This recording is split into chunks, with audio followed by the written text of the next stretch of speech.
क्या हाल है बालकों के? चलो पढ़ते हैं केमिस्ट्री। क्या आपको जीओसी की सीरीज पूरी समझ में आ रही है? क्या आपके बेसिक्स स्ट्रॉन्ग हो रहे हैं? स्टार्ट करते हैं अपना लेक्चर। अगर आपने पुराने लेक्चर्स नहीं देखे तो जल्दी से आई बटन में लिंक आ रहा होगा पूरी प्लेलिस्ट का, जल्दी से जाओ और चारों के चारों लेक्चर्स देख के आ जाओ। आज की क्लास में हम करने वाले हैं, देखो लास्ट क्लास में हमने किया था माइनस आई का ऑर्डर, प्लस आई का ऑर्डर भी कर चुके हैं, इंडक्टिव इफेक्ट भी समझ चुके हैं।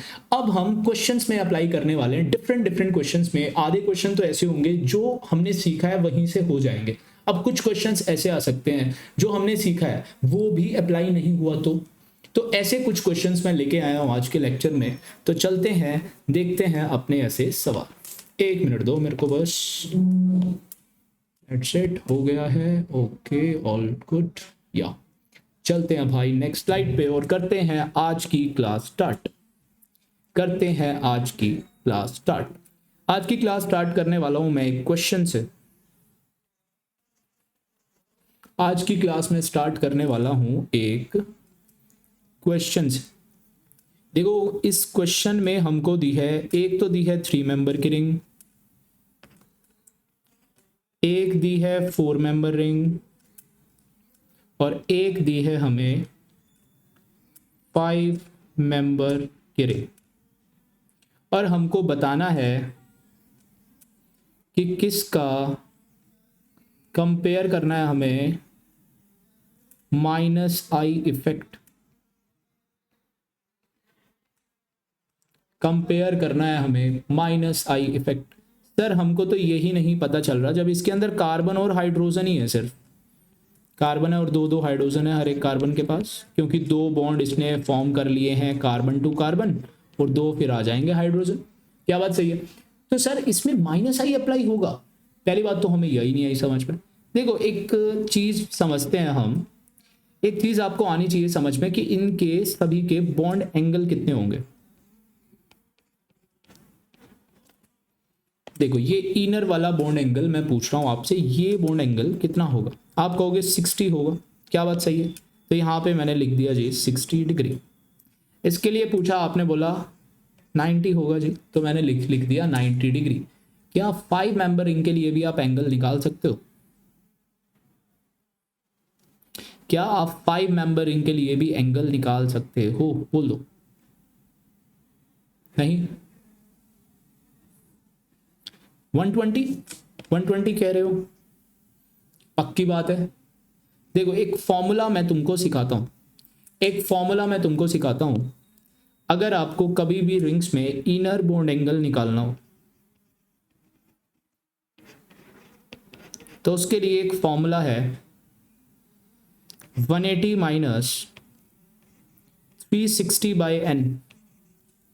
अगर 3 मेंबर रिंग में निकालना है तो यहाँ पे n की वैल्यू हो गई है 3 और इसका थीटा आ जाएगा, मतलब बॉन्ड एंगल जो यहाँ पर थीटा आएगा उसकी वैल्यू आ जाएगी 180 माइनस 360 बाई 3, जो कि आ जाएगा 60 डिग्री, जो कि यहाँ पर भी अपना आंसर आया था। क्या बात सही है? बिल्कुल सही है। अभी ध्यान से देखो, 4 मेंबर में अगर मैं बॉन्ड एंगल निकालूं तो इसके लिए n हो जाएगा 4 और बॉन्ड एंगल आ जाएगा 180 माइनस 360 डिग्री बाई 4। 180 में से 90 चले गए, कितने बच गए? 90 डिग्री। क्या बात सही है? अब इसी तरीके से मैं 5 मेंबर रिंग के लिए भी निकाल सकता हूँ। n हो जाएगा 5 और थीटा आ जाएगा बॉन्ड एंगल हमारा 180 माइनस 360 बाई 5। 360 बाय 5 कितना हो गया? 72। मतलब 180 में से 72 मेरे को सब्ट्रैक्ट करना है, तो क्या आ जाएगा आंसर? 108 डिग्री। क्या बात सही है? तो 108 डिग्री। क्या इतनी बात समझ में आ गई या नहीं? बोल दो भाई, क्या इतनी बात समझ में आ गई? बिल्कुल सही सर। लेकिन हमने ये इनर बॉन्ड एंगल निकाला ही क्यों है? देखो अगर आपने ये नोट कर लिया है तो इसको मैं रब कर रहा हूँ, नहीं तो नेक्स्ट स्लाइड पे चल लेते हैं। कोई स्लाइड्स की अपने पास कोई कमी नहीं है, स्लाइड्स पे चलते हैं। नेक्स्ट स्लाइड पे देखो, हमको इतनी बात समझ में आ गई। एक तो थी जी हमारी 3 मेंबर रिंग, एक थी 4 मेंबर रिंग, एक थी 5 member ring.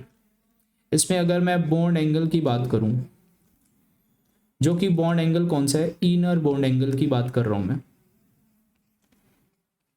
60 degree, 90 degree, 108 degree.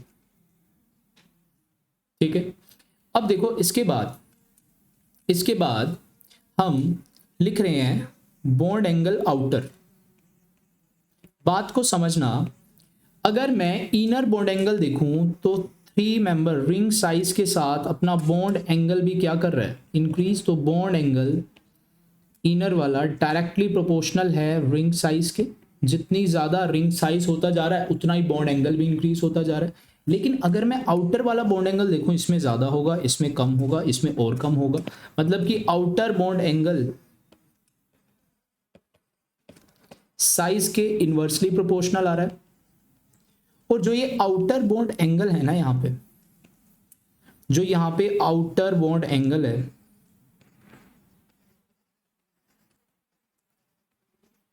ये हमारा डायरेक्टली प्रोपोर्शनल होता है परसेंटेज एस करेक्टर के।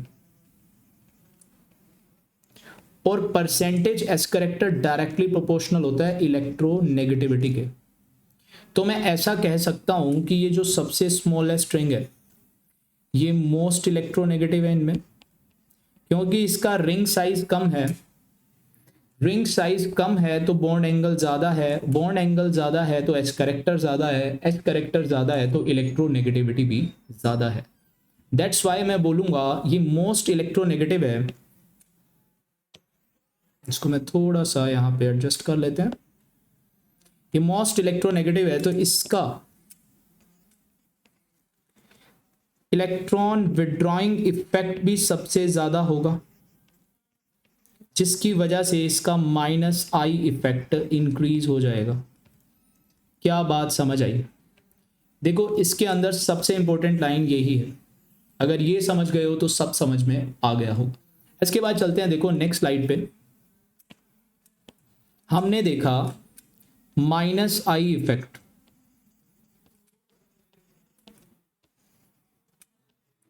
सबसे ज्यादा किसका? स्मॉलेस्ट रिंग का, फिर 4 मेंबर रिंग का, फिर आता है 5 मेंबर रिंग का। क्या बात सही है?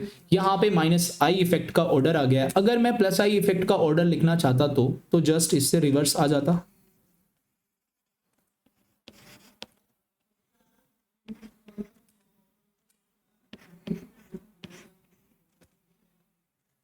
तो हम जस्ट इनइक्वालिटी भी चेंज कर सकते हैं।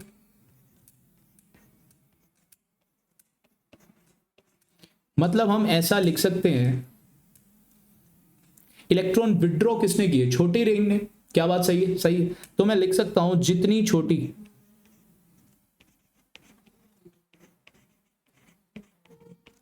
उतनी खोटी। खोटी का मतलब इलेक्ट्रॉन विड्रॉ कर लिए हमारे।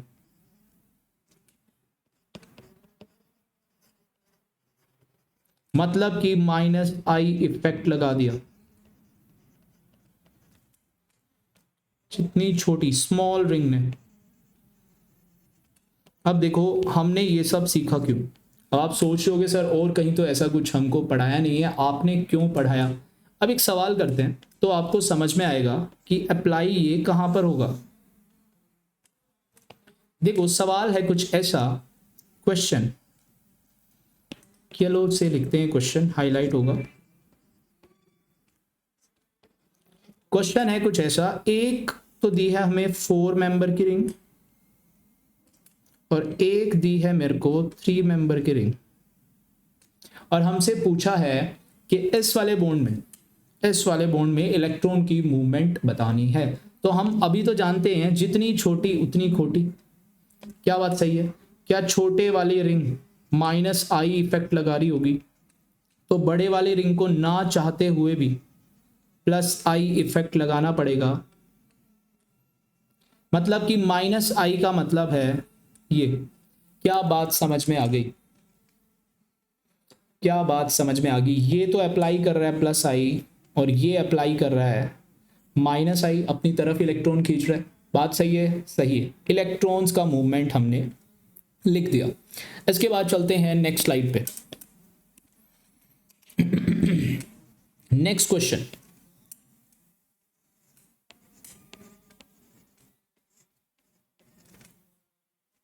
देखो क्वेश्चन में एक तो हमें एल्कीन दिया है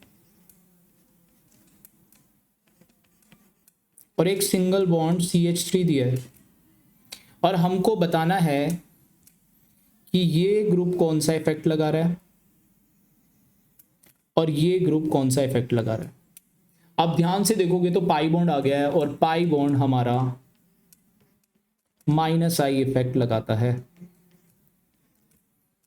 यहां पे पाई बॉन्ड आ गया है, देखो पाई बॉन्ड से माइनस आई, याद रखना यहां पे कोई पाई बॉन्ड नहीं है तो ये प्लस आई इफेक्ट शो कर रहा होगा।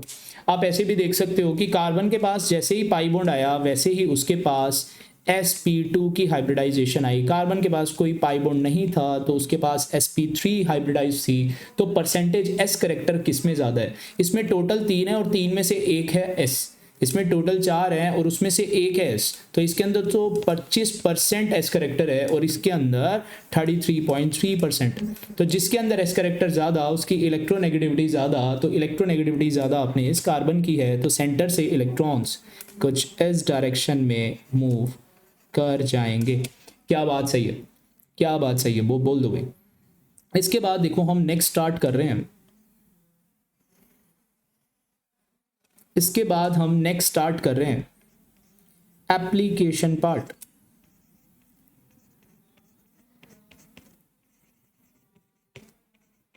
Application of inductive effect.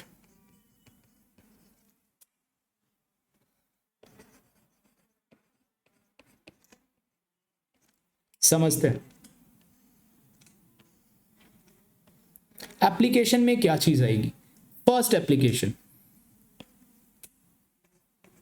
हम इंडक्टिव की हेल्प से स्टेबिलिटी चेक कर सकते हैं अपने रिएक्टिव इंटरमीडिएट्स की।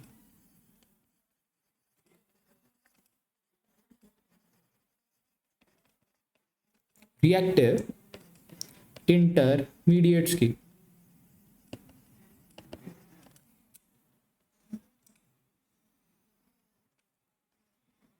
अब ये कैसे कर सकते हैं? एक बात समझना।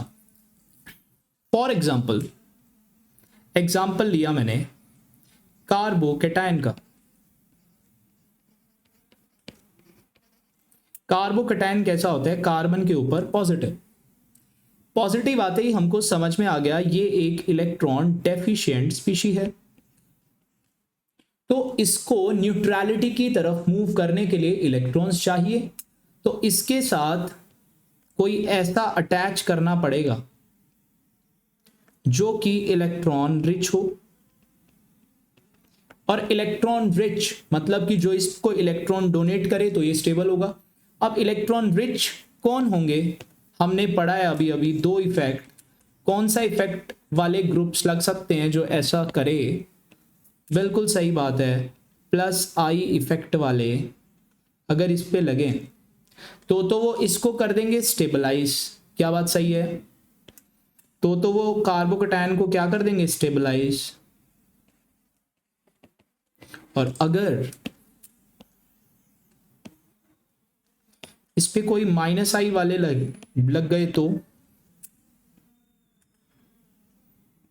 कार्बोकेटायन ही है और ऐसा ग्रुप मैंने अटैच कर दिया जो शो कर रहा था माइनस आई, तो इसने इलेक्ट्रॉन विड्रॉ कर लिए, जबकि ये इलेक्ट्रॉन डेफिशिएंट था और ज़्यादा डेफिशिएंसी यहाँ क्रिएट कर दी है, तो ये क्या हो जाएगा? अनस्टेबलाइज। समझ में आया एप्लीकेशन मैंने किस तरीके से इंडक्टिव अप्लाई करके दिखाया आपको? एक बार प्लस आई, एक बार माइनस आई। ये इलेक्ट्रॉन डेफिशिएंट था, इसको इलेक्ट्रॉन्स मिल गए तो ये स्टेबलाइज हो गया, इलेक्ट्रॉन्स इसके पास से दूर चले गए तो ये अनस्टेबलाइज हो गया। क्या बात सही है? क्या बात सही है? बिल्कुल सही बात। अगर मैं इसके बाद रिएक्टिव इंटरमीडिएट, मैंने कार्बोकटायन का तो आपको समझा दिया।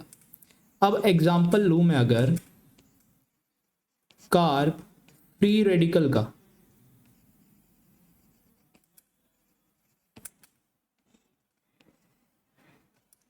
तो कार्ब फ्री रेडिकल, देखो भाई कार्बन का फ्री रेडिकल मैंने आपको बताया था ये भी कैसा होता है, इलेक्ट्रॉन डेफिशिएंट। तो सेम फॉर दिस, इसके साथ अगर ऐसा ग्रुप मैंने लगा दिया जो प्लस आई शो करता है, वो इसको क्या कर देगा, स्टेबलाइज कर देगा। अब आपको चीजें समझ में आ रही हैं। तो एक बात बताओ, क्या मैं लिख सकता हूं कोई कार्बोकटायन तब ज्यादा स्टेबल होगा जब वो 3 डिग्री है, 2 डिग्री, सबसे कम स्टेबल 1 डिग्री? क्या ये सेम बात मैं रेडिकल के लिए भी लिख सकता हूं कि 3 डिग्री ज्यादा स्टेबल होगा, 2 डिग्री, फिर 1 डिग्री? ऐसा क्यों? क्योंकि इसको प्लस आई मिल रहा होगा, हमने ये चीज लास्ट लेक्चर्स में की है। सही है ना बात? बिल्कुल सही है। अब देखो भाई नेक्स्ट क्वेश्चन पे आते हैं हम। काफी इंपॉर्टेंट क्वेश्चन है, काफी ज्यादा इंपॉर्टेंट है, जेई नीट में बार बार ये सवाल आया। देखो समझते हैं। मेरे पास लिखा है CH3 CH2 Br, और इसका रिएक्शन मैंने करवा दिया है AgNO3 के साथ। इसके बाद मैंने लिखा CH3 CHBr, और यहाँ पे मैंने लगा दिया है CH3, और इसका रिएक्शन भी मैंने करा दिया AgNO3 के साथ। और लास्ट में मैंने लिखा है CH3 कार्बन Br, और यहाँ पे मैंने लगा दिया CH3, और ऊपर भी मैंने लगा दिया है CH3, और इसमें भी मैंने ऐड कर दिया AgNO3। अब सबसे पहली बात तो सर हम जानते ही नहीं है कि AgNO3 कैसे रिएक्ट करता है। तो सिंपल सी बात है, यहाँ से देखो Ag और यहाँ से Br, सभी में क्या बन जाएगा, AgBr के PPT मिल जाएंगे हमें। PPT है तो डिपॉजिट हो जाएंगे, इसमें भी हमें AgBr के PPT मिल जाएंगे, इसमें भी हमें AgBr के PPT मिल जाएंगे। अब इसके साथ हमें क्या मिल रहा होगा, यहाँ से ब्रोमीन निकल गया तो ये CH2 पॉजिटिव बन गया होगा। क्या बात सही है? यहाँ पर CH3CH पॉजिटिव और एक CH3, और यहाँ पे बन गया होगा CH3 कार्बन, ऊपर भी CH3, नीचे भी CH3, और यहाँ पे आ गया पॉजिटिव। क्या बात सही है? अब देखो ये पॉजिटिव बन गया भाई, पॉजिटिव आ गया, रिएक्टिव इंटरमीडिएट कार्बोकटायन है। कार्बोकटायन के लिए हमने चेक करना स्टार्ट किया, यहाँ से मिला 1 डिग्री, यहाँ से 2 साइड से मिला तो हमने इसको बोला 2 डिग्री, और इसको तीनों साइड से मिला तो इसको बोला हमने 3 डिग्री। हम जानते हैं 3 डिग्री ज़्यादा स्टेबल है, तो हम अभी क्या कह सकते हैं आपको कि सबसे फास्ट रिएक्शन कौन सी हो रही होगी, थर्ड वाली रिएक्शन सबसे फास्टेस्ट रिएक्शन होगी इन तीनों में से। ऐसा क्यों? रीजन है स्टेबिलिटी ऑफ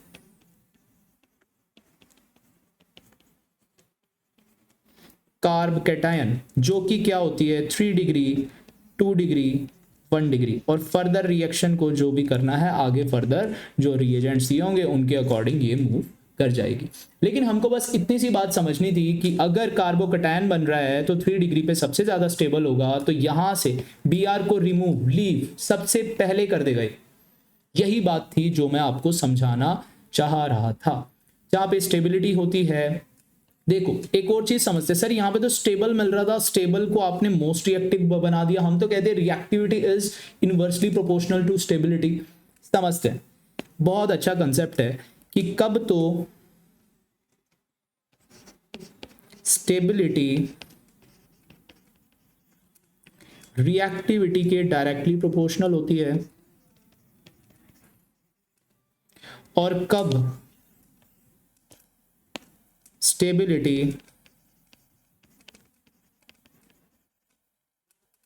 रिएक्टिविटी के इनवर्सली प्रोपोर्शनल होती है।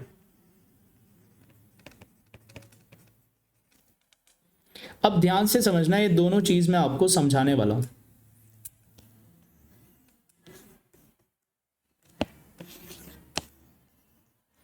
ये दोनों चीज मैं आपको समझाने वाला हूं, ध्यान से समझना। थोड़ा सा इनको थोड़ा अच्छे से नोट्स में कर लेते हैं, जिससे कि ये दोनों सेम पेज पे एक अच्छी प्रेजेंटेशन के साथ आ जाए।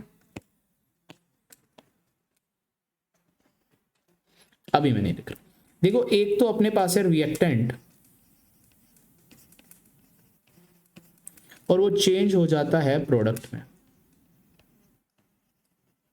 अब एक बात बताओ, अगर मेरा रिएक्टेंट स्टेबल है तो क्या रिएक्शन होगी? नहीं होगी।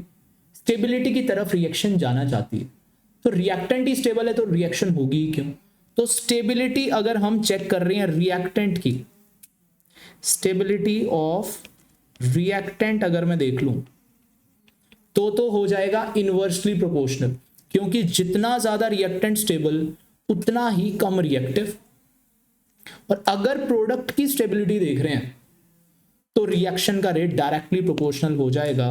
तो मैं बोल सकता हूं स्टेबिलिटी ऑफ प्रोडक्ट देख रहे हैं अगर हम, तो रिएक्टिविटी डायरेक्टली प्रोपोर्शनल होगी। अब आते हैं अपनी लास्ट स्लाइड पे। देखो, इसमें स्टेबल क्या हो रहा है? प्रोडक्ट ना, तो इसलिए ये सबसे फास्टेस्ट रिएक्शन शो कर रहा है। समझ में आ गई बात? समझ में आ गई या नहीं? ओके, देन स्टार्ट करते हैं। देखो, नेक्स्ट एक और क्वेश्चन मैं लिख रहा हूं। अभी देखो, आज की क्लास हमारी एप्लीकेशन बेस्ड ही थी कि किस तरीके से इंडक्टिव इफेक्ट को आप यूज कर सकते हो रिएक्शंस में, रिएक्शन मैकेनिज्म में, वो सिखाने वाला था मैं। ध्यान से देखना, एक मैंने लिया कार्बोनिल और दोनों तरफ लगा दिए हैं हाइड्रोजन। एक लिया मैंने कार्बोनिल, एक तरफ लगाया हाइड्रोजन, एक तरफ लगाया CH3, और एक लिया मैंने कार्बोनिल, दोनों तरफ लगा दिए उसके CH3। और इन तीनों की रिएक्शन न्यूक्लियोफाइल के साथ मैंने करवा दी। तीनों की रिएक्शन न्यूक्लियोफाइल से, तो मैं डुप्लीकेट भी कर सकता हूं। अब हमको बताना है कि सबसे फास्ट रिएक्शन कौन शो कर रहा होगा। अब ऐसे टाइप का क्वेश्चन हम रिसेंट लेक्चर्स में कर चुके हैं, ध्यान से समझना मैं कैसे सॉल्व करता हूं। न्यूक्लियोफाइल है तो ये इलेक्ट्रॉन रिच होता है, नेगेटिव चार्ज है, तो जो भी इन तीनों में से सबसे ज्यादा इलेक्ट्रॉन डेफिशिएंट होगा वहीं पे ये सबसे फास्ट रिएक्ट कर रही होगी। अब ध्यान से देखो, हाइड्रोजन तो बोला जी मैं तो कोई इफेक्ट ही शो नहीं करता, नो इफेक्ट। यहां पे CH3 बोला I am electron donating group plus I show करता हूं मैं। यहाँ पे ये भी बोला भाई मैं भी +I कर रहा हूँ शो, और मैं भी +I करता हूँ शो। तो यहाँ पे तो इलेक्ट्रॉन डोनेटिंग ग्रुप बढ़ गए हैं, और ये भी एक इलेक्ट्रॉन डोनेटिंग ग्रुप है, तो यहाँ तो रिपल्शन मैक्सिमम हो जाएगी भाई। बात समझ रहे हो? बात समझ रहे हो? यहाँ पे रिपल्शन ठीक ठाक होगी, और यहाँ पे नो रिपल्शन, कोई इलेक्ट्रॉन डोनेटिंग ग्रुप नहीं है, सिर्फ कार्बोनिल है जो कि इलेक्ट्रॉन विड्रॉइंग ग्रुप है, पाई बॉन्ड। मैंने बताया था माइनस है, इलेक्ट्रॉन विड्रॉ कर लेगा। यहाँ पे भी कार्बोनिल है, ये भी इलेक्ट्रॉन विड्रॉइंग ग्रुप है, और यहाँ पे अगेन कार्बोनिल है, ये भी इलेक्ट्रॉन विड्रॉइंग ग्रुप है। तो यहाँ पे देखो, एक तरफ है इलेक्ट्रॉन रिच, दूसरी तरफ है इलेक्ट्रॉन विड्रॉइंग। रिएक्शन में नो रिपल्शन, ओनली अट्रैक्शन, तो रिएक्शन हो जाएगी फास्टेस्ट। समझ में आया या नहीं? और यहाँ पे हो गई है रिपल्शन मैक्स, तो रिएक्शन हो जाएगी स्लोएस्ट। आंसर मिल गया या नहीं? बोल दो भाई। ठीक है, मिल गया आंसर, कूल। तो आज की क्लास में करेंगे हम इतना ही। मिलते हैं कल की क्लास में एक नए टॉपिक के साथ। कल की क्लास में हम स्टार्ट कर देंगे रेजोनेंस, बहुत ही ज्यादा इंपॉर्टेंट टॉपिक, कितना ज़्यादा इंपॉर्टेंट है आप लोग सब लोग जानते हो। तो जैसा हमने इंडक्टिव सीखा, पहले हम इस तरीके से रेजोनेंस सीखेंगे कि क्यों हमें रेजोनेंस की ज़रूरत पड़ी, क्यों रेजोनेंस के बिना दिक्कत क्या थी। फिर हम उसका प्लस आर का ऑर्डर करेंगे, माइनस आर का ऑर्डर करेंगे। फिर ऑर्डर करने के बाद हम डिफरेंट क्वेश्चंस में अप्लाई करके देखेंगे कि किस तरीके से हमको रेजोनेंस यूज़ करना है। ओके देन आपको अगर ये वीडियो समझ में आई है, कुछ हेल्प कर पाया हूँ मैं आपकी, तो लाइक कर दो भाई। अगर तुम्हें आगे आके भी ये सीरीज़ फॉलो करनी तो सब्सक्राइब कर देना, और अगर तेरे जैसा कोई है जिसको केमिस्ट्री सीखनी है उसको शेयर कर दो। यो